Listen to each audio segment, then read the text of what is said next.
কেমন আছো? কালকে আসলে বড় ভিডিও তেমন দিতে পারিনি। তো দেখো সকাল সকাল চলে এলাম রান্নাঘরে, তারপরে ভুট্টা সিদ্ধ। আর কালকে আমাদের এখানে প্রচণ্ড বৃষ্টি হয়েছে। কালকে মানে দুপুর মানে বিকেল 4টে থেকে বৃষ্টি শুরু হয়েছে, আর সারা রাত ধরে বৃষ্টি হয়েছে। সকালেও আকাশে মেঘলা হয়েছে খুবই, জানি না সকালে বৃষ্টি আসবে কিনা। তো সকালবেলা উঠে বাচ্চা কাদের স্কুলে পাঠালাম, তো রুটি বানিয়েছিলাম আর টমেটোর চাটনি বানিয়ে দিয়েছি সঙ্গে। তারপরে আমি এবার যে করে ডিম সিদ্ধ করতে মানে ডিম ডিম সিদ্ধ করেছি ডিমের ঝোল রান্না করার জন্য। তো ডিমগুলো ভাজা হচ্ছে। ডিমগুলো বেশি ভাজলে ভালো লাগে না খেতে, সফট হয়ে যায়। হালকা করে ভেজে নেবো।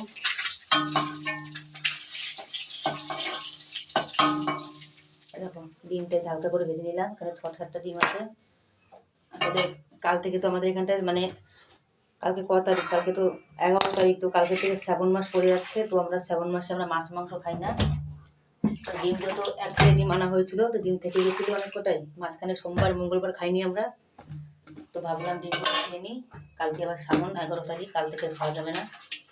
তো 6টা ডিম ছিল, তো এখন এই যে রান্না করলাম মানে করছি। এটা আলু দিয়ে ডিমের ঝোল রান্না করবো। আলুটা ভেজে নিচ্ছি, ডিমটা ভাজা হয়ে গেছে, ভাত হয়ে গেছে, আলু হয়ে গেছে, আলু কাটা হয়ে গেছে, আলু ভাজছি। আমার সকালবেলায় একটু আটা ছিল, তো বাচ্চা কাচ্চা রুটি বানানোর পরে তো আটা রেখেছিলো, তো সেটুকু আটা দিয়ে আমি করে রুটি বানিয়ে নিয়েছি। রুটির জন্য হলে খাওয়া যাবে ডিমের ঝোল দিয়ে।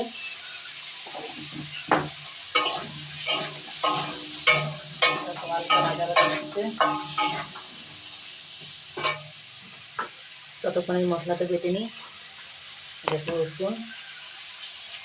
তো আপনারা তো ভিডিওটা অবশ্যই দেখবে, একটু বেশি বেশি করে ভিডিওটা শেয়ার করবে, আর বেশি বেশি ভিডিওটা একটু সাপোর্ট করবে আমাকে। আগে রসুন বেটে দেবো। দেখো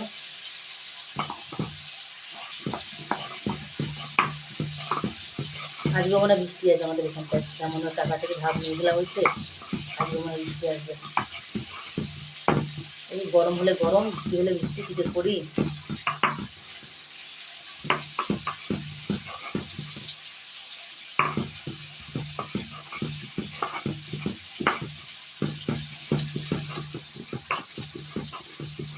আমার শিলটা ভেঙে গেছে, একদিন রাগ করে আমি ভেঙে ফেলেছি, অশান্তি হচ্ছিল। তারপরে কী করবো, রাগ হয়ে চাপের সঙ্গে শিল ছিল, তো শিলটাই ভেঙে ফেলেছি বাড়িতে আঠা দিয়ে। আর এখানটায় ফুটো দেখো, এরকম ফুটো হয় এখানটায়, আমাদের দেশের মতো হয় না।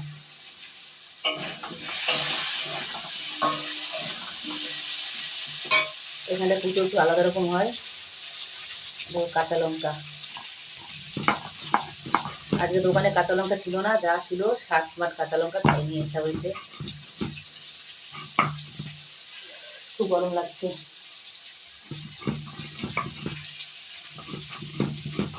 তো বন্ধুরা, ভিডিওটা আপনারা অবশ্যই দেখবেন, একটা লাইক কমেন্ট করবেন। আর যারা নতুন থাকবে চ্যানেলে, তারা চ্যানেলটা অবশ্যই ফলো মানে সাবস্ক্রাইব করবে, ফলো করবে।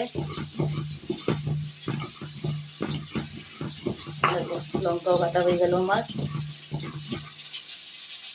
কাঁচা লঙ্কা একটু মোটা মোটা কাটলেও ক্ষতি হয় না।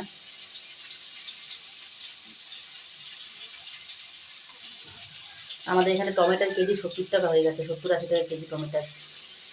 তো আমাদের ওই দেশে কীরকম টমেটোর দাম অবশ্যই কমেন্ট করে জানাবে। আমাদের এখানটা রাজস্থানে 70 টাকা টমেটোর কেজি, 70 টাকা, কোনো কোনো দোকানে আবার 80 টাকাও কম। যে টমেটো কিছুদিন আগেও সস্তা ছিল, সে টমেটো হঠাৎ করে তো দাম বেড়ে গেল। তো আমাদের রাজস্থান হিসেবে আমাদের এখানে টমেটো মানে সবজির মধ্যে দিতে দিতে খেতে খেতে অভ্যেস হয়ে গেছে। তো ওখানে সবজির মধ্যে টমেটো না দিলে ভালোই লাগে না খেতে। তার জন্য আমাদের টমেটোর দাম বেশি হলেও আমাদের জানা হয়, মানে টমেটোর দাম বেশি হলেও মশলা সবজি রান্না হলে টমেটো আনাই হবে, যেহেতু টমেটো আমরা সবজির ভিতরে খাই, মশলা সবজির ভিতরে। এবার এই আদাটা বেটে নিচ্ছি আমি। আদাগুলো ভালো না এখানটা মানে মশলাগুলো আলাদা রকম স্বাদ। তো বন্ধুরা, ভিডিওটা বেশি বড় করবো না। তো ভিডিওটা আপনাদের কাছে কেমন লাগলো, সকাল সকালের একটা সুন্দর একটা মানে রান্না বান্নার একটা ভিডিও। পুরো রান্না তো দেখাতে পারলাম না আপনাদেরকে, কারণ ভিডিও করার কেউ নেই, যেহেতু ভিডিও করে দেবে পুরো রান্নাটা কেটে কেটে শর্টে খাটে দেখিয়ে দেবো। অনেকে বলেছে বৌদিকে ভালো ভালো রান্নার ভিডিও ছাড়তে এখন ছাড়ো না কেন, অনেকে কমেন্ট করেছিলে।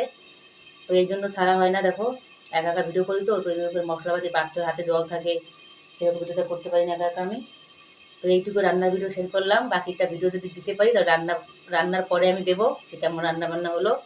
তো ততক্ষণ আপনারা আমার এই ভিডিওটা দেখতে থাকবেন, আমাকে সাপোর্ট করবেন, চ্যানেলটা সাবস্ক্রাইব ফলো করবেন। একটা পরের ভিডিওতে দেখাচ্ছে, বাটাটা।